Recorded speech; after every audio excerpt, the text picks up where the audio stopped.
നായായും നരിയായും ഒപ്പം മരണവുമുണ്ട്. ഇതിനിടയിലെ അല്പനേരം, അതാണ് ജീവിതം. നാടകങ്ങൾ തട്ടിൽ കയറിയതോടെ കലകളുടെ പൂരം കളറായി. വേദി 11 കർണികാരത്തിലാണ് ഹൈസ്കൂൾ വിഭാഗം നാടകങ്ങൾ അരങ്ങേറിയത്. നാടകത്തിനെത്തിയ കലാസ്വാദകരും വൈബായിരുന്നു. നാടകത്തിന്റെ ഇടവേളകളിൽ കൊട്ടും പാട്ടുമായി കാണികൾ സദസ്സ് കീഴടക്കി.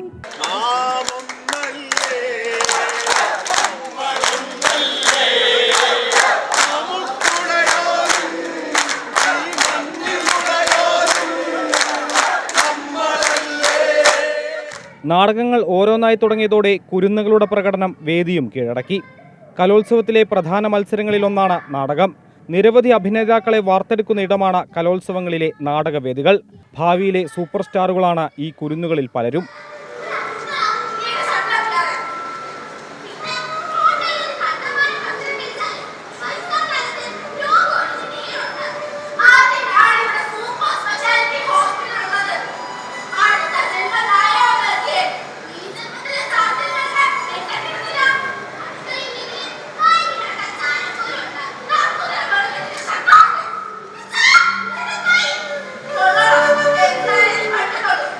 മന്ത്രി വി ശിവൻകുട്ടി നാടകവേദിയിലെത്തിയതോടെ ആവേശമിരട്ടിച്ചു.